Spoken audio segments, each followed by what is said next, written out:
வேளாண் பெருமக்களுக்கு வணக்கம். வேளாண் பெருமக்களை, இன்றைய வேளாண் நேரலை நிகழ்ச்சியில் இன்னலில்லா வாழ்வுக்கு இயற்கை விவசாயம் எந்தெந்த வழிகளில் நமக்கு உதவி செய்கிறது என்பது குறித்தும், இயற்கை விவசாயத்தில் ஈடுபாடு காட்ட நாம் முன்வரும் வேளையில் தோட்டக்கலை துறையானது என்னென்ன உதவிகள் செய்து வருகிறது என்பன போன்ற பல தகவல்களை அறிய இருக்கிறோம்.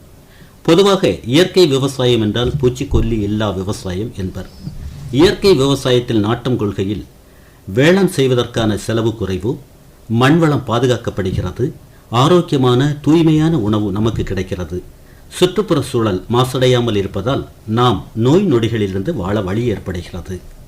நமது இயற்கை ஆர்வலர் பெரியவர் நம்மாழ்வார் அவர்கள் குறிப்பிடுவார்களே, அடி காட்டுக்கு, நடு மாட்டுக்கு, நொடி வீட்டுக்கு என்று. அந்த நிலையை கைக்கொள்ள நாம் ஒவ்வொருவரும் இயற்கை விவசாயத்தில் ஆர்வத்தை அதிகப்படுத்துவோம். இத்தகைய இயற்கை விவசாயம் நம் குமரி மாவட்டத்தில் எந்த நிலையில் உள்ளது? இதற்காக தோட்டக்கலைத்துறை கையாளும் நடவடிக்கைகள் என்ன? மத்திய மாநில அரசுகள் வழி மானிய திட்டங்கள் உள்ளதா? சந்தைப்படுத்த அரசு உதவிகள் உள்ளதா? பயிற்சிகள் வழி விழிப்புணர்வு ஏற்படுத்தப்பட்டுள்ளதா? இப்படியாக விவசாயிகளாகிய நமக்கு எழும் சந்தேகங்களுக்கு நேரலை வாயிலாக பதில் வழங்குவதற்காக தற்போது நமது நிலையத்தில், அதாவது எனக்கு முன்பாக ஆர்வமுடன் காத்துக் கொண்டிருக்கிறார் அகஸ்தீஸ்வரம் வட்டார தோட்டக்கலை உதவி இயக்குனர் முனைவர் வி ஆறுமுகம் அவர்கள். இப்போது நாம் அவர்களிடம் பேசுவோம். வணக்கம் சார். வணக்கம் சார். செயற்கை விவசாயம், இயற்கை விவசாயம் ஒப்பீடு செய்யுங்க பார்ப்போம். கண்டிப்பாக. அதாவது செயற்கை விவசாயம்னா அது வந்து பூச்சிக்கொல்லிகள் அதிகமாக பயன்படுத்தப்பட்டு வேறு ரசாயன உரங்கள் அதிகமாக வைக்கப்பட்டு நஞ்சுள்ள உணவுன்னு சொல்லலாம். அதே நேரத்தில் இயற்கை விவசாயம் சொன்னோம்னா என்ன சொல்லணும்னா, தரமான பாதுகாப்பான உணவு உற்பத்தி, நஞ்சில்லா உணவு பொதுமக்களுக்கு கிடைக்குது. அது மட்டும் இல்லாமல் தாவரம், நுண்ணுயிர், கால்நடை பிணைப்புக்கான ஒரு பிணைப்பு உருவாக்கப்படுது. என்ன காரணம்? செயற்கை அப்படிங்கிறது திடீர்னு உள்ளுக்கு வந்த வேளையில் அது பரவலாக்கப்பட்டு ஒரு அபரிமிதமாக போயிட்டு இருக்கும்போது திரும்பி நம்ம அந்த பாரம்பரியமான இயற்கை நடைமுறைக்கு இப்போ உத்வேகம் கொடுக்குறோமே, அதுக்கு என்ன காரணம்? கண்டிப்பாக. அதாவது இயற்கை விவசாயங்கிறது பல வருடங்களாக நம்ம தொன்று பயன்படுத்திக்கிட்டு வந்தது தான். 1960 காலகட்டங்களில் பசுமை புரட்சி காரணமாக மக்கள் தொகை மிக அதிகமாக இருந்துச்சு, உற்பத்தி அதிகமாக பண்ண வேண்டிய காலகட்டம் இருந்தனால நம்ம வந்து வேதி ரசாயன உரங்களுக்கு பயன்படுத்தணும். அதுவே நிலை நீடித்து நம்ம பூச்சிக்கொல்லிகளை அதிக பயன்படுத்த காரணமாக இப்போ நஞ்சு நிறைந்த உணவு தான் சாப்பிட்டு இருக்கோம். அது மாறணும், மக்களுக்கு வந்து நல்ல தரமான உணவு கிடைக்கணுங்கிறதுக்காக தான் நம்ம இயற்கை விவசாயத்தை நோக்கி விவசாயிகளுக்கு விழிப்புணர்வு ஏற்படுத்தும். சரிங்க சார், நீங்கள் இந்த மாதிரியான விழிப்புணர்வு கூட்டங்கள் ஒரு கிராமத்தில் களத்து மேட்டில் நடத்தக்கூடிய நிலையில் எதிர்கேள்விகள் அப்படிங்கிற மாதிரி வருமா? நீங்கள் தானே சார் ரசாயனத்தை போட சொன்னீங்க, நீங்கள் தானே சார் உற்பத்தி அதிகப்படுத்துறதுக்கு அந்த ரகத்தை பயன்படுத்தலாம், ரசாயனத்தை போட்டால் உங்களுக்கு அள்ளி எடுக்கலாம் அப்படின்னு சொன்னீங்க. இப்போ வந்து திரும்பி எங்களை இயற்கை விவசாயம் அப்படிங்கிறீங்களே, இது நடைமுறையில் சாத்தியமா அப்படின்னு கூட? கண்டிப்பாக. நாங்கள் என்ன ஒவ்வொரு கிராமங்கள்லேயும் வட்டார அளவுலையும் கிராம அளவுலையும் தோட்டக்கலை பயிர்களுக்கான விழிப்புணர்வு முகாம் நடத்தியிருப்போம். அப்போ நிறைய விவசாயிகள் கேட்பாங்க, நீங்கள் சொன்ன மாதிரி, அதாவது கெமிக்கல் ஃபெர்டிலைசர் போடலாமா, எதுக்காக வந்து இது போடணும்? அப்போ சொல்லுவோம், நம்ம வந்து மண் பரிசோதனை செய்து அளவான உரங்கள் போடணும். அதை விட பெஸ்ட் வந்து இயற்கை விவசாயம், உயிர்மை வேளாண்மைக்கு போய் நல்ல பசுந்தாள் உரங்கள், நம்ம இயற்கை இடுபொருள்கள் பயன்படுத்தணும். அதிகமான மகசூல் கிடைக்கும் இல்லாமல் தரமான பொருட்கள் கிடைக்கும், பொதுமக்களுக்கும் நல்லது அப்படின்னு புரிய வைக்கிறீங்க. சரி, இந்த மாதிரியான ஒரு நடைமுறைகள் இப்போ ஒரு 6-7 ஆண்டுகளாக கொஞ்சம் அழுத்தமாக சத்தம் கேட்குது இல்லையா? கண்டிப்பாக. இதனுடைய வெற்றி அப்படிங்கிறது குமரி மாவட்டத்தை பொறுத்த அளவில் உத்தேசமாக எத்தனை % அளவுக்கு ஒரு ஈர்ப்போடு இருக்குங்கிறீங்க? அப்போ சமீப காலமாக தான் இதுக்கு அதிகமான அளவு பிரசித்தி பெற்று வருது. முன்னாடி அந்த அளவுக்கு இம்பார்ட்டன்ஸ் இல்லை. இப்போ கடந்த 3 வருடங்களாக நாங்களே வந்து தோட்டக்கலைத்துறை மூலமாக ஒவ்வொரு இடமும் 100 ஹெக்டருக்கு குறையாமல் வந்து இயற்கை வேளாண்மைக்கு வந்து விவசாயிகளை வந்து உட்படுத்தி கொண்டு வரோம். அதுக்கான மானிய திட்டங்களையும் கொடுக்குறோம், அதுக்கான விழிப்புணர்வும் ஏற்படுத்திட்டு வரோம். மானிய திட்டங்கள் அப்படிங்கிறது இருந்தாலும் கூட அதுக்கு முன்னால் நம்ம ஒரு சில தகவல்கள், பல அடுக்கு பயிர்கள் சாகுபடி அப்படிங்கிறது இயற்கை விவசாயத்தில் ஒரு உத்வேகம் கொடுக்குங்கிறாங்களே, உண்மையா? கண்டிப்பாக. நம்ம கன்னியாகுமரி மாவட்டம் வந்து இதுக்கு பேர் போன மாவட்டம். அதாவது பல அடுக்கு மாவட்டங்கிறது ஒரு 10 சென்ட் இடங்கிறதால அதுக்கு வந்து தென்னை, பாக்கு, நம்ம நல்ல மிளகு, காய்கறி, கொக்கோ அப்படின்னு எல்லா வகையான பயிர்களையும் பயன்படுத்தும் போது விவசாயிகளுக்கு அதிகமான லாபமும் கிடைக்குது. அதில் உள்ள களைகள் குறையுது, பூச்சிகள் வந்து ஒவ்வொரு தவறமும் இன்னொரு தவறமும் ஒன்றுக்கு ஒன்று ஒத்தாசை இருக்கும்போது நல்ல மகசூல் கிடைக்குது.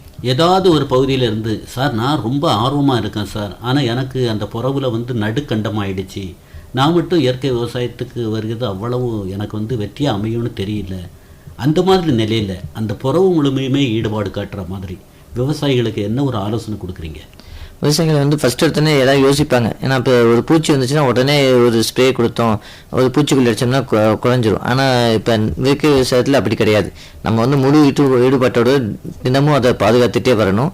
அப்படிங்கிறதுல மக்களுக்கு வந்து விழிப்புணர்வு ஏற்படுத்தணும். அதனால மக்கள் ரொம்ப ஆர்வமாக இப்போ வராங்க. இல்லை, நான் என்ன கேட்குறேன்னா, ஒரு புறவில் வந்து ஒரு 50 விவசாயிகள் இருக்கிறாங்க.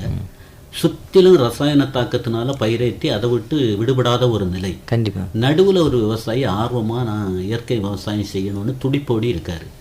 அப்போ அந்த இடத்துல ஒரு சாதா நெல்லுக்கு சொல்லுவாங்களே முன்பருவ பயிற்சி முகாம் அப்படிங்கிற மாதிரி விழிப்பு ஏற்படுத்துகிற மாதிரி தோட்டக்கலைத்துறை அந்த இடத்துல ஒரு தளத்தை உருவாக்குதா? கண்டிப்பாக. அதாவது இப்போ இயற்கை வேளாண்மைக்கு வந்து உடனடியாக மாற முடியாது. அதுக்கு ஒரு 3 வருஷம் டைம் பீரியட் சொல்லுவோம். முதல் வருடம் ஃபுல்லாக வந்து ஒரு கவர் கிராப் போட்டு அந்த நிலத்தை வந்து தனிமைப்படுத்தி அதில் வந்து சுத்தமாக 3 வருஷத்துக்கு கெமிக்கலே போடக்கூடாது. அது தொடர்ந்து நம்ம இயற்கை எதிர்ப்புகளை பயன்படுத்திட்டு வரும்போது தான் கொஞ்சம் கொஞ்சமாக தான் அது வந்து இயற்கைக்கு மாறும். உடனடியாக பெருவெள்ளம் அப்படிங்கிற மாதிரி நீங்கள் சொல்கிறீங்க. கண்டிப்பாக. இப்போ அதுக்காக வந்து நாங்கள் பரிச்சாத்தமாக கூட சில டெமான்ஸ்ட்ரேஷன் பிளாட்னு சொல்லுவாங்கள்ல, செயல் விளக்க திடல்கள், அந்த மாதிரி கூட ஏற்படுத்தி விவசாயிகள் அந்த பக்கமாக ஈர்த்து விழிப்பை ஏற்படுத்துகிறோம் அப்படின்னு ஏதாவது ஒரு பகுதியை சொல்லலாமா? சொல்லலாம். இப்போ நிறைய இடங்கள் இப்போ நம்ம இந்த கலைஞர் ஒருங்கிணைந்த வேளாண்மை வளர்ச்சி திட்டத்தில் ராமபுரத்தில் ஒரு செயல் விளக்க திட்டம் எடுத்திருக்கோம். அது மாதிரி ஒவ்வொரு கிராமங்களில் ஒரு செயல் விளக்க திட்டம். ஏன்னா இப்போ நம்ம தமிழ்நாடு அரசுலேயே அது வந்து கொடுத்துருக்காங்க. ஒவ்வொரு வட்டாரத்துலேயும் வந்து செயல் விளக்க திட்டம் ஆரம்பிச்சு தோட்டக்கலை திட்டங்கள்லாம் அதை செயல்படுத்தி மக்களுக்கு விழிப்புணர்வு ஏற்படுன்னு சொல்லியிருக்காங்க. இதில் வந்து இயற்கை வேளாண்மையும் எடுத்துருக்கோம். சரி, அந்த இடத்துல நிறைய இயற்கை சார்ந்த விவசாயிகள் ஆர்வத்தோடு பங்கெடுக்கக்கூடிய நிலை இருக்கா? அதுலேயும் கூட சந்தேகங்கள் கேட்டு விழிப்படைய செய்த அனுபவங்கள்? ஆமாம், இதில் நிறைய சந்தேகங்கள் தான் கேட்குறாங்க. ஏன்னா இப்போ உடனே வந்து இது பூச்சி கண்ட்ரோல் ஆகுமா, நமக்கு அவ்வளோ ஈல்டு கிடைக்குமா, அதுக்கு தரமான விலை கிடைக்குமா அப்படின்னு நிறைய கேள்விகள் கேட்குறாங்க. ஒவ்வொருத்தர் படிப்படியாக அவங்கள வந்து சார்ந்தப்படுத்தியிருக்கோம். இயற்கை பூச்சிக்கொல்லிகள் அப்படிங்கிற அடிப்படையில் எதை குறிப்பிட விரும்புகிறீங்க? இயற்கை பூச்சிக்கொல்லின்னு நம்ம முக்கியமாக வந்து வேம்பு சொல்லலாம். அதுபோக வந்து பஞ்சகாவியா, தசகாவியா, ஆவூட்டம், தேமோர் கரிசல், இப்படி நிறைய இயற்கை இடுபொருள்கள் இருக்குது. இந்த மாதிரி இடுபொருள்கள் பயன்படுத்தும் போது நமக்கு வந்து இயற்கையாகவே அந்த பூச்சிகளை கண்டுபிடிக்கலாம். இது போக 3G அப்படின்பாங்க. அதாவது பூண்டு, மிளகாய், இஞ்சி, அதாவது கிரீன் சில்லி, கார்லிக், ஜிஞ்சர், இந்த 3ஐயும் சம அளவில் எடுத்து அதை வந்து மிக்சியில் அரைச்சி தண்ணியோட கலந்து அடிக்கும்போது நிறைய பூச்சிகள் வந்து கட்டுப்படுத்தப்படுது. இப்போ கூட ட்ராப்பா பொறி பயிர் அப்படிங்கிற மாதிரி ஏதோ ஒன்று பேச்சு அடிப்படுத உங்கள் தோட்டக்கலை துறையில் கூட சரியா அங்கங்கே விவசாயிகள் அவங்களுக்குள்ளாகவே பேசிக்கிடுங்களா? அதை பற்றி சொல்லுங்கள். ஆமாம், அதாவது பொறி பயிர் என்னென்னா, அதாவது பூச்சிகள் அதிகம் பாதிக்கக்கூடிய பயிரை வந்து நம்ம வந்து அதோட பார்டரை சுற்றி வைக்கும்போது பூச்சிகளை வந்து அந்த பயிர் போகும்போது நம்ம மெயின் பயிர் வந்து தப்பிச்சிது. உதாரணத்துக்கு தக்காளியில் வந்து இப்போ அந்த புழு வந்து காய் புழுன்னு சொல்லிட்டு எப்போவுமே வந்துட்டே இருக்கும், ஹீலியாத்திஸ் அல்மிஜரான்ட்டு. அதுக்கு சுற்றி வந்து கிரேந்தி பூ, மேரிகோல்டு வைக்கும்போது அந்த புழு வந்து அந்த பயிருக்கு போயிடுது. அதனால மெயின் பயிர் நமக்கு தப்பிக்க வச்சிடும். இதே மாதிரி வெண்டைக்காய், நம்ம கத்திரியில இருந்து ஸ்போடாப்டல் இட்டுதாங்கிற காய் தொலைப்பான் தடுக்கிறதுக்காக கேஸ்டர், அதாவது ஆமணக்கை சுற்றி பயிரிடும்போது நமக்கு வந்து பூச்சி தாக்குதல் வந்து குறைக்கப்படுது. இது நடைமுறையில் சாத்தியமாயிடுச்சா அல்லது இப்போ தான் பரிச்சாத்தமாக செயல்படுத்துகிற மாதிரியான ஒரு வழிவகையை கையாண்டு இருக்கீங்களா? இப்போ தான் மக்களிடையே நாங்கள் விழிப்புணர்வு ஏற்படுத்தி இருக்கோம். ஏன்னா தக்காளி வந்து நம்ம இதை பொறுத்த வரைக்கும் 5 கிராம் அந்த தான் போட்டு இருப்பாங்க. வெண்டைக்காய் அதெல்லாம் வந்து நம்ம ராமபுரம் நிறைய இடங்களில் போட்டிருக்காங்க. அவங்களுக்கு நாங்கள் சொல்லி அது பேச்சு. மூடாக்கு அப்படிங்கிறது இயற்கை விவசாயத்தில் பொருளாதார ரீதியாக இழப்பை தவிர்க்கிறதுக்கு ஒரு அற்புதமான வழிவகைங்கிறாங்களே, உண்மையா? ஆமாம், மல்ச்சிங்கிறத மூடாக்கு. அதாவது வந்து நீர் ஆவியாதை தடுக்கிறதுக்காகவும், களைகள் அதிகம் முளைக்காமல் இருக்கிறதுக்காகவும், நம்ம லேபர்ஸ் இதை குறைக்கிறதுக்காகவும் நம்ம இந்த இதை வந்து பயன்படுத்துகிறோம். அங்கக சான்று அப்படிங்கிற ஒரு நுட்பத்தை, ஒரு வழிவகையை விவசாயிகள், இயற்கை விவசாயிகள் கை கொண்டாங்க அப்படின்னா ஒரு குறுகிய நாட்களுக்குள்ளாக அவங்க வளமடைகிறதுக்கு, பணத்தை எண்ணதுக்கு ஒரு வாய்ப்புங்கிறாங்களே, அந்த வழித்தடத்தை ஒன்று சொல்லுங்கள். என்னென்ன வழியில் அவங்க வந்து முயற்சி செய்யணும், அதனால் அவங்களுக்கு என்ன ஒரு பலன்? கண்டிப்பாக. அதாவது இப்போ நம்ம வந்து என்னதான் வந்து நம்ம இயற்கை வேளாண்மையில் பண்ணுறோம், உயிர்மை வேளாண்மையில் பண்ணுறோங்கிறத சொல்கிறத விட, அப்போ உயிர்மை வேளாண்மைங்கிறது பேர் மாற்றிட்டாங்களா? ஆமாம், அங்கக வேளாண்மைங்கிறது இப்போ வந்து சமீபம் வந்து உயிர்மை வேளாண்மை அப்படிங்கிறது. அப்போ நம்ம இனி அப்படி தான் சொல்லணுங்கிறீங்க? கண்டிப்பாக, உயிர்மை வேளாண்மை. சரி சரி. விவசாயிகளே, அங்கக வேளாண்மை அப்படிங்கிறது இப்போ பெயர் மாற்றம் செய்யப்பட்டிருக்க மாதிரி சார் சொல்கிறாங்க.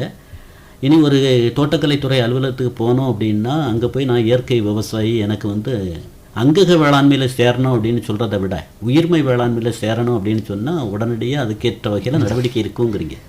இல்லை, இயற்கை வேளாண்மைனாலும் எடுத்துக்குவோம், அதனால் வந்து பேரில் ஒன்றும் இல்லை. சரிங்க சார். பட் இப்போ ஆர்வமாக வரவங்களுக்கு வந்து நாங்கள் வந்து நம்ம தோட்டக்கலையிலேருந்து திட்டமே கொடுக்கணும். அதாவது 3 வருஷ திட்டம். ஏன்னா முதல் வருஷமே அவங்கள உடனே மாற்ற முடியாது, படிப்படியாக மாற்றவங்களுக்காக. இல்லை, முதல்ல அவர் வந்து நான் இயற்கை விவசாயத்துக்கு வரப்போகிறேன், எனக்கு வெற்றி அடையணும், அதுக்கேற்ற நான் வழிகாட்டுதல் அல்லது அதுக்கேற்ற விண்ணப்பம் அப்படிங்கிறது எங்கே மனு செய்யணும், என்னென்ன அத்தாட்சிகள் கொண்டு வரணும் அப்படின்னு ஒரு ஐயப்பாடு இருக்குமா? கண்டிப்பாக.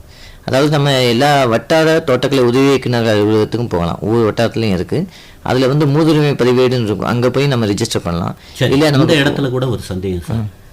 வட்டார அலுவலகத்துக்கு போகக்கூடிய அளவுக்கு எனக்கு நேரம் இருக்காது, கிராம அளவிலேயே அதுக்கேற்ற வகையில் ஏதாவது அலுவலர்கள், தொடர்பு அலுவலர்கள் வருவாங்களா? ஆமாம், உதவி தோட்டக்கலை அலுவலர்கள் ஒவ்வொரு கிராமத்துக்கும் வந்து ஒரு சுழற்சி முறையில் நியமிச்சிருக்கோம். அவங்க வரும்போது நீங்கள் அவங்ககிட்ட உங்கள் தகவல் சொல்லலாம். அதுபோக உழவர் செயலி அப்படின்னு சொல்லிட்டு நம்ம ஆண்ட்ராய்டு மொபைலில் ஃபோன், நீங்களே உங்கள் பேர், மொபைல் நம்பரு, ஆதார் நம்பர்லாம் போட்டு ரிஜிஸ்டர் பண்ணி உங்களுக்கு என்ன திட்டங்கள் வேணும், இயற்கை வேளாண்மை வந்து தோட்டக்கலைத்துறை சொந்தமாக வேளாண்மை, பொறியியல் துறை, எந்த துறையான திட்டமாக இருந்தாலும் நீங்கள் அதில் பதிவு செஞ்சால் போதும், அதிகாரிகள் உங்களை தேடி வந்து நாங்கள் வந்து அழைத்துட்டு வருவோம். சரி, நீங்கள் சொல்கிற மாதிரியான உழவன் செயலி வழி அவர் உயிர்மை வேளாண்மையில் ஒரு அங்கத்தினர் ஆகணும் அப்படிங்கிற மாதிரி பதிவு பண்ணிட்டாரு. நீங்கள் சொல்கிற மாதிரியான 3 ஆண்டுகளாக அவரை கண்காணித்து ஒரு சான்று கொடுக்குறீங்க.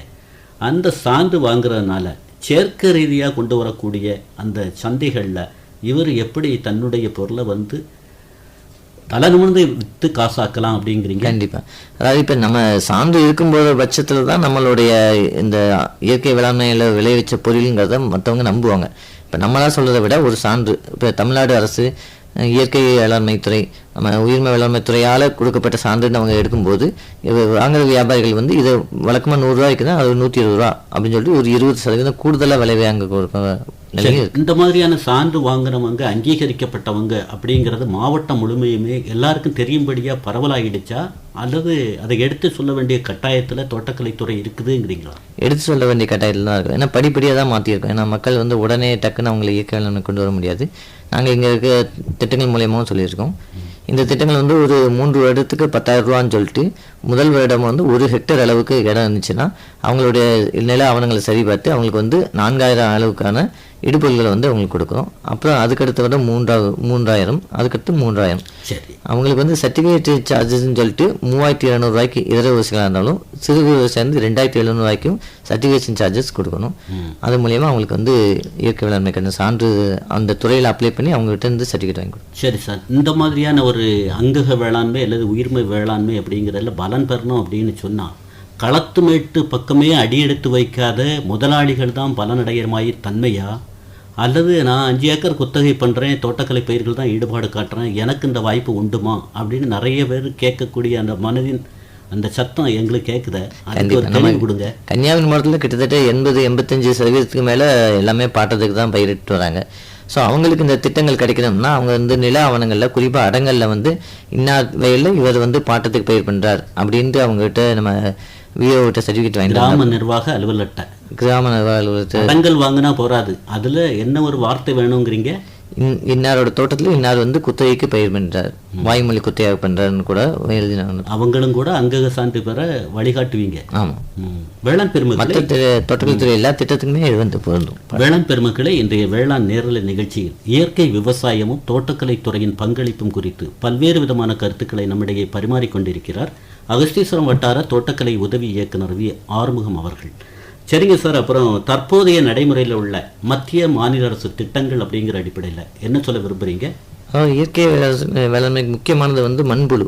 மண்புழு வந்து ஒரு உழவனோட மிகச்சிறந்த நண்பன். அந்த மண்புழு உரம் உற்பத்தி பண்ணுறதுக்காக நிரந்தர மண்புழு உற்பத்தி கூடம், அது அந்த கூடம் அமைக்கிறதுக்கு 50,000 ரூபாய் வந்து மானியமாக கொடுக்கும். இது வந்து மத்திய அரசினுடைய திட்டமா அல்லது மாநில அரசினுடைய திட்டம்? மத்திய அரசு தேசிய தோட்டக்கலை இயக்கத்து திட்டத்தின் கீழே இந்த காம்பனண்ட் வருது. சரி, இந்த திட்டத்தில் வந்து ஒரு விவசாயி பின்னேற்பு மானியமாக 50,000 வரைக்கும் மானியம் கிடைக்கலாம். ஓஹோ, எல்லாமே அவர் முதல்ல செலவு பண்ண தயங்கக்கூடாதுங்கிறீங்க.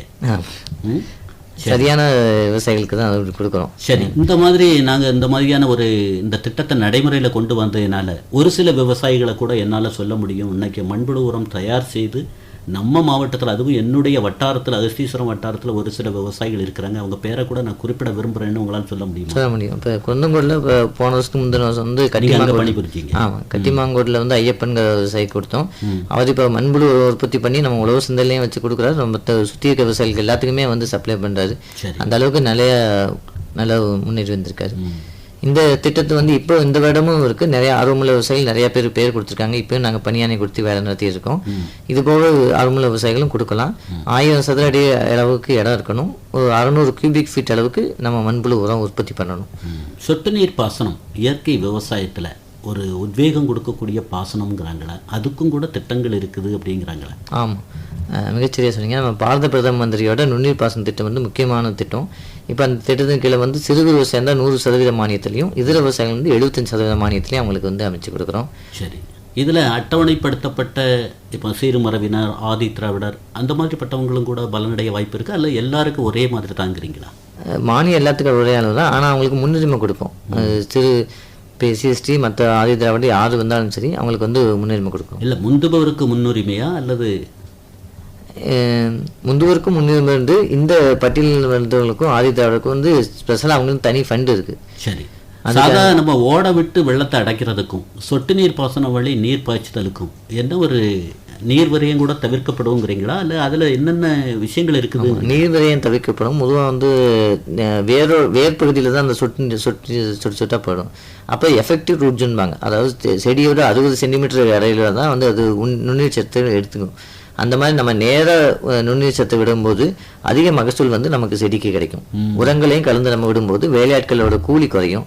நம்ம செடியில் மட்டும் தண்ணி விடுறதுனால தேவையில்லாத களைகள்லாம் முளைக்காது. களைகள் கட்டுப்படுத்தப்படுங்கிறீங்க. களைகள் கட்டுப்படுத்த விவசாயிகளுக்கு கை காசு விரயமாகாது, அதிகமான மகசூல் கிடைக்கும் அவங்களுக்கு. சரிங்க சார், ட்ரோன் பயன்பாடு இப்போ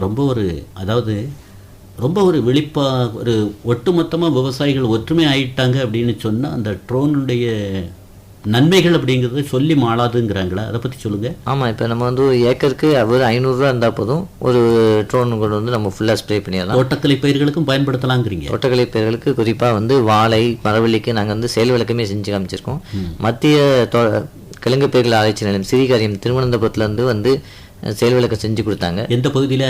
நம்ம எல்லா வழியுமே அகசீஸ்வரம், இங்கே ராஜகமலம், எல்லா ஆச்சரியமான பார்வை இருந்ததா, அல்லது இது ஒரு என்ன மாதிரி கருத்து பிரதிபலிச்சாங்க? சுற்றி இருக்க மக்கள் ஆச்சரியமாக தான் பார்த்தாங்க. அவங்க என்ன மாதிரி கருத்தை சொன்னாங்க? இது ஒரு நல்ல திட்டம், ஒற்றுமை ஆயிடுவோம்னாங்களா? அப்படி எங்களுக்கும் இந்த வாய்ப்பு கிடைக்குமான்னு கேட்டாங்க. அப்போ நாங்கள் சொன்னோம், தனி மதம் தொப்பாகாது, நீங்கள் நிறைய விவசாயிகள் சேர்ந்து வரும்போது அதுக்கான இதை வந்து இலவசமாகவே பயன்படுத்தி தரதுக்கு அவங்க தயாராக இருக்காங்க. மருந்து மட்டும் நீங்கள் வாங்கிக்கிட்டால் போதும், உரங்களும் அதில் வந்து நம்ம ஸ்ப்ரே பண்ணலாம். சரி, இப்போ வந்து நம்ம நிகழ்ச்சியை கேட்கக்கூடியவங்க அந்த ட்ரோனை வந்து ஒரு பார்வை போய் பார்த்துட்டு வந்துடுவோமே, நம்ம மாவட்டத்தில் மாவட்ட ஆட்சித்தலைவர் அலுவலக வளாகத்திலேயோ அல்லது மாவட்ட வேளாண்மை இணை இயக்குனர் அலுவலகத்திலேயோ அல்லது துணை தோட்டக்கலை இயக்குனர் அலுவலகத்திலேயோ அந்த மாதிரி எங்கேயாவது இருக்குன்னா பார்க்கலாமா அப்படின்னு விருப்பப்படுறாங்கன்னா அதுக்கேற்ற அளவில் பார்வையிடலுக்கேற்ற வசதி இருக்கா? அப்படி இப்போ இந்த மாதிரி எக்ஸிபிஷன் அந்த மாதிரி இருந்தால் போன தடவை கொண்டு வந்து வச்சுருந்தோம். ஏன்னா அவங்க மாநில அளவில் நாங்கள் வந்து மாவட்ட அளவில் ஒரு செமினார் நடத்தினோம், இந்த மரவள்ளிக்காக நடத்தினோம். அப்போ நம்ம காலேஜ் நடத்தும் போது அவங்களே கொண்டு வந்து அதை டெமான்ஸ்ட்ரேஷனே செஞ்சு காமிச்சாங்க, எப்படி செயல்படுது அப்படிங்கிறத ஆப்ரேட் பண்ணியே காமிச்சாங்க. காவியாவா அப்படின்னு ஒரு மருந்து இயற்கை இடுபொருள், அது அது எப்படி சொல்லுங்க? பஞ்சகவ்யானா 5 பொருட்கள் வச்சு செய்யுது. அதே மாதிரி தசகவ்யங்கிறது மாட்டுகள்லேருந்து கிடைக்கிற 10 பொருட்கள், அதாவது பசு, பால், நெய் அந்த போன்ற ஒரு 10 பொருட்களை வைத்து செய்யக்கூடிய இயற்கை இடுபொருள். அது பயன்படுத்தும் போது ஒரு வளர்ச்சி ஊக்கியாக செயல்படுது, அதிக மகசூல் கிடைக்கும். இயந்திரமயமாதல் தோட்டக்கலை பயிர்களில் எந்த அளவில் ஒரு உத்வேகமான ஒரு சூழலை கொடுத்துருக்கு, அவங்க பயன்படுத்தையில் என்ன மாதிரி விழிப்பாக இருக்காங்க? ஆமாம், இப்போ நம்ம உழுவதில் சொன்னால் டிராக்டர் பயன்படுத்துகிறதா இருக்கட்டும், இல்லை தென்னை மரம் அதுக்கான கருவிகளாக இருக்கட்டும், இப்போ கருவிகளோட பயன்பாடு வந்து நம்ம தவிர்க்க முடியாத இருக்குது. ஏன்னா இளைஞர்களை உள்ளே கொண்டு வரணும், இயந்திரமயமாக்கினதாக தான் கொண்டு வர முடியும். அதனால் மக்களிடையே பெரிய அளவில் விழிப்புணர்வு இருக்குது. இப்போ கூட சமீபத்தில் ஒரு 2-3 நாட்களுக்குள்ளாக திரும்பியும் அந்த பயிர் காப்பீட்டு திட்டம், அதாவது புதுப்பிக்கப்பட்ட பிரதம மந்திரியின் பயிர் காப்பீட்டு திட்டம் அப்படிங்கிற மாதிரி நடைமுறையில் வந்துடுச்சு, ஆர்வமாக சேரக்கூடியவங்க சேர்ந்துக்கிடுங்க அப்படிங்கிற மாதிரி சொல்கிறாங்களா? அது நெல் அந்த மாதிரிப்பட்ட பயிர்களுக்கு அல்ல தோட்டக்கலை பயிர்களுக்கும் நடைமுறையில் வந்துடுச்சுங்கிறீங்களா? தோட்டக்கலை பயிர்களுக்கும் நடைமுறையில் இருக்குது. இப்போ குறிப்பாக வாழை பயிருக்கும் நம்ம மரவள்ளி பயிருக்கும் அதை வந்து செயல்படுத்திக்கிட்டு இருக்கோம். ஆர்வமுள்ள விவசாயிகள் வட்டார தோட்டக்கலை அலுவலகத்துக்கு வரலாங்கிறீங்க. எதுனாலுமே ஒரு எதிர்பார்ப்பு இருக்குமே, இந்த மாதிரி நான் சேரும்போது எவ்வளோ பணம் கட்டணும், நான் கட்டுறதுலேருந்து எங்களுக்கு ஒரு இழப்பு வரும்போது என்ன மாதிரியான ஒரு பலன் அப்படிங்கிறத விலாவாரியாக சொல்லி கொடுக்கீங்களா? அந்த கருத்து பிரதிபலிக்கலாமா? இப்போ கடந்த சீசனில் பார்த்தோம்னா கிட்டத்தட்ட 3200 ரூபா வந்து ஒரு ஏக்கருக்கான ப்ரீமியம் இருந்துச்சு. அப்போ அதுக்கான கிடைக்கிற நிவாரணம் வந்து 20 மடங்கு நிவாரணம் கிடைக்கும் அப்ராக்சிமேட்டாக சொல்லலாம். அவங்களுடைய பயிர் எவ்வளவு இழப்பீடுங்கிறத குறித்து அது வந்து மாறுபடும். மெயினாக வந்து வாழைப்பயிருக்கும் மரவள்ளிக்கும் இது வந்து பொருந்தும். இழப்பு அப்படிங்கிறது எந்தெந்த ரூபத்தில் நீங்கள் கணக்கெடுப்பீங்க? இப்போ வந்து மழை, இயற்கை சீற்றங்கள்னு சொல்லலாம். மழை, வெள்ளம், குமரி மாவட்டத்தை பொறுத்த அளவில் ரொம்ப கவனமாக இருந்தாலும் கூட சில வேளைகளில் நம்ம சந்திக்கிறோமா இல்லையா? ஆமாம். இப்போ ஊகி சமயத்துலலாம் நிறைய பேருக்கு அப்போ தான் தெரிஞ்சுது அந்த இன்சூரன்ஸ் சேரலை அப்படிங்கிற மாதிரி. நிறைய விவசாயிகளுக்கு பயனடைஞ்சாங்க. ஏன்னா அது வரைக்கும் பொதுவாக இன்சூரன்ஸ் கட்டினா பணம் வராது அப்படிங்கிற மாதிரி தான் மக்கள் இருப்பாங்க. அந்த பெரிய அளவில் ஓகியில் நிறைய பேர் பாதிக்கப்படும் போது நிறைய விவசாயிகளுக்கு பணம் கிடைக்கும் போது தான் பரவாயில்ல நம்மளும் அதில் இருந்துக்கலாம் அப்படிங்கிற மாதிரி அவங்களுக்கு தோணுது. சரி, பசுந்தாள் உர பயிர்கள், தோட்டக்கலை பயிர்கள்லையும் ஒரு சாகுபடிக்கு பிறகு ஈடுபாடு காட்டுறது நல்லதுங்கிறீங்களா? அப்படி பசுந்தாள் பயிர்ங்கிறது இப்போ தென்னைக்கு நடுவில் போடலாம், மற்ற பயிர்கள் நடுவுலையும் போடலாம். சனப்பை, தக்கப்பூண்டு அப்படிங்கிற மாதிரி போட்டுட்டு அது ஒரு பூ பூக்கிற கொஞ்சம் தருணத்துக்கு முன்னாடி 50% ஃப்ளவரிங் அந்த ஸ்டேஜில் வந்து மடக்கி விடும்போது நிலத்தில் இருக்க உயிர் ஊட்டச்சத்துக்கள் முக்கியமாக நைட்ரஜன் சத்து வந்து செடிக்கு வந்து நல்லா கிடைக்கும். அதே மாதிரி பயிர் சுழற்சி ரொம்ப முக்கியமானது. ஏன்னா இப்போ ஒரே பயிரை திருப்பி திருப்பி போடும்போது அதில் இருக்க பூச்சி நோய்கள் வந்து திரும்பி திரும்பி வந்துகிட்டே இருக்கும். வேறு பயிருக்கு போகும்போது இப்போ தக்காளி போட்டு அடுத்து வெண்டைக்காய் போட்டு அது கத்திரி அப்படின்னு மாற்றி போடும்போது அதுக்கான பூச்சிகள் நோய்கள் தாக்குதல் குறைஞ்சி நமக்கு அதிக மகசூல் கிடைக்கும் வாய்ப்பு. அப்போ மண்ணை வளப்படுத்த மண்புழு உரம் போட்டாலும் கூட இந்த மாதிரியான பசுந்தாள் உர பயிர்களை அப்பப்போ போட்டு மண்ணை புலப்புலப்பாக்குறதுக்காக ஈடுபாடு காட்டலாங்கிறீங்களா? கண்டிப்பாக. அதுக்கேற்ற விதைகள் வேணும் அப்படின்னு இப்போ நம்ம நிகழ்ச்சி கேட்கக்கூடியவங்க விருப்பப்படுறாங்கன்னா தற்போதைய நிலையில் கூட கிடைக்கிறதுக்கு வாய்ப்பு இருக்கா? ஆமாம், இப்போ நம்ம டிபார்ட்மெண்ட் சப்சிடியில் இல்லை, பட் மற்ற இடங்கள்லாம் அவங்களுக்கு அவைலபிளாக கிடைக்கும். சரி சார், இந்த இடத்துல தோட்டக்கலை பயிர்கள் அப்படின்னா அல்ல தோட்டக்கலை துறையின் கீழே என்னென்ன பயிர்கள் பயிர் செய்யக்கூடியவங்க எங்களை அணுகலாம் அப்படிங்கிற மாதிரி நம்ம மாவட்டத்தை பொறுத்தளவில் பட்டியலிடுங்க. கன்னியாகுமரி மாவட்டத்தில் வந்து கிட்டத்தட்ட தோட்டக்கலை மாவட்டம்னே சொல்லலாம். இப்போ ஊட்டி, கொடைக்கானல், திண்டுக்கல் அப்படிங்கிற மாவட்டம் மாதிரி கிட்டத்தட்ட 65,000 ஹெக்டருக்கு மேலே நம்ம இருக்குது. ஆமாம், அதில் வந்து இப்போ பழப்பயிர்களாக இருக்கட்டும், வாழை இந்த மாதிரி இருக்கட்டும், இல்லை வந்து நல்ல மிளகு, கிராம்பு இந்த மாதிரி இருக்கட்டும், காய்கறி பயிர்களாக இருக்கட்டும், மலர்கள் வகையாக இருக்கட்டும், இல்லை தென்னை, கொக்கோ இந்த மாதிரி மலைத்தோட்ட பயிர்களாக இருக்கட்டும், இந்த மூலிகை பயிர்களாக இருக்கட்டும், இந்த எல்லா வகையான பயிர்களுமே தோட்டக்கலை கீழே தான் வரும். வேறு மத்திய அரசு திட்டத்தில் வந்து இன்னும் கூட சில திட்டங்கள் இருக்குது சார், அப்படிங்கிற மாதிரி என்ன கருத்து சொல்ல விரும்புகிறீங்க? நிறைய திட்டங்கள் இருக்குது. இப்போ வந்து காய்கறி பரப்பு விரிவாக்கம்னு சொல்லி கொடுக்குறோம், புதுச காய்கறி போடுறவங்களுக்கு கொடுக்குறோம். சரி, அதுக்கப்புறம் வந்து நல்ல மிளகு, கிராம்பு சாகுபடி விரிவாக்கம் அப்படின்னு பல திட்டங்கள் இருக்குது. சந்தை வாய்ப்புகளை பொறுத்தளவில் அவங்க வந்து இப்போ என்ன மாதிரி அவங்களுக்கு வழிகாட்ட விரும்புகிறீங்க? உற்பத்தி பண்ணிட்டாங்க இயற்கை ரீதியாக, சில கிராமங்களில் கொண்டு போனாலும் கூட இவங்களுடைய பொருள் அப்படியே இருக்கிற மாதிரியான நிலை, ரசாயனத்தை போட்டு பளபளப்பாக்கி கொண்டு போய் விற்றுட்டு அவர் காசாக்கிட்டு போகிற நிலை, இப்படிலாம் ஒரு பரிதவிப்புக்குள்ளாகக்கூடியவங்க என்னென்ன நுட்ப பிரகாரம் சந்தை வாய்ப்பை அவங்க பெருக்கிக்கிடலாம் அப்படின்னு என்ன சொல்கிறீங்க? அதாவது இப்போ வந்து குறைந்த அளவில் பயிரிட்டாங்கன்னா நம்ம உழவு சந்தை மூலயமா அவங்கள விற்கிறதுக்காக நான் விழிப்புணர்வு ஏற்படுத்தியிருக்கோம். ஓஹோ, காய்கறிகள்லாம் இப்போ நிறையா அகசீசன் வட்டாரமாக இருக்கட்டும், ராஜாமலை வட்டாரம் இருக்கட்டும், அங்கேருந்து நிறைய பேர் வடசேரி உழவு சந்தை, மயிலாடி உழவு சந்தையில் அவங்களுக்கு விழிப்புணர்வு ஏற்படுத்தி நிறைய விவசாயிகள் வராங்க.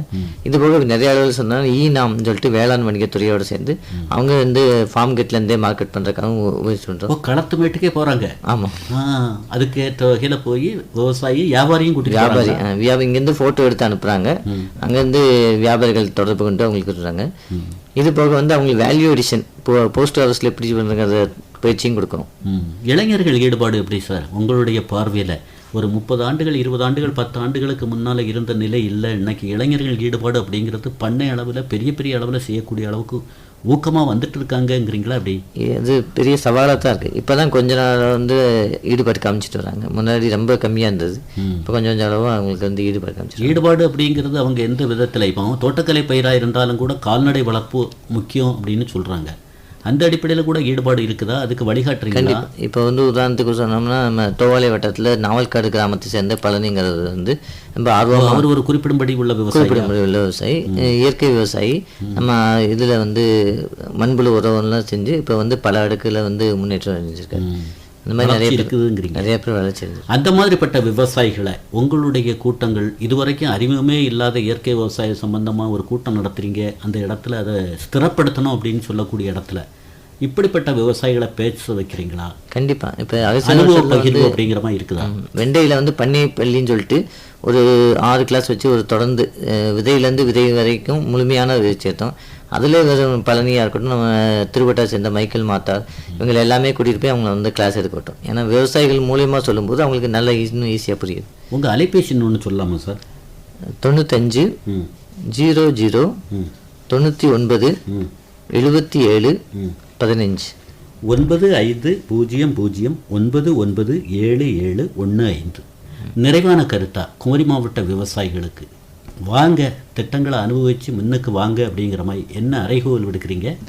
அதாவது தோட்டக்கலையிலேருந்து எண்ணற்ற திட்டங்கள் இருக்குது. இப்போ நம்ம கன்னியாகுமரி மாவட்டங்கிறது தோட்டக்கலைக்கே உண்டான திட்டம் மாவட்டம். அதனால் விவசாயிகள் வந்து எனி டைம் வந்து நம்ம வந்து வட்டார தோட்டக்கலை துறைகளோ இல்லை அலைபேசியிலோ அழைத்து ஒன்றுங்க பயன்படுமாறு அன்புடன் கேட்டுக்கொள்கிறேன். இதுவரை இயற்கை விவசாயம் கன்னியாகுமரி மாவட்டத்தில் செழிக்க தோட்டக்கலை துறையின் பங்களிப்பு எந்த விதத்தில் விவசாயிகளுக்கு உதவிகரமாக இருக்குது அப்படிங்கிற மாதிரி அழுத்தமாக கருத்தை பதிவு செய்திருக்கீங்க. உங்களுக்கு குமரி பண்பலை சார்பாக மனமார்ந்த நன்றி. இயற்கை விவசாயத்தை பற்றி பேச வாய்ப்பளித்த குமரி பண்பலைக்கு நெஞ்சார்ந்த நன்றி. நேயர்களே, இதுவரை இயற்கை விவசாயமும் தோட்டக்கலை துறையின் பங்களிப்பும் வேளாண் நேரலை கேட்டீர்கள். நேரலையில் பங்கேற்றவர் அகஸ்தீஸ்வரம் வட்டார தோட்டக்கலைத்துறை உதவி இயக்குனர் வி ஆறுமுகம் அவர்கள்.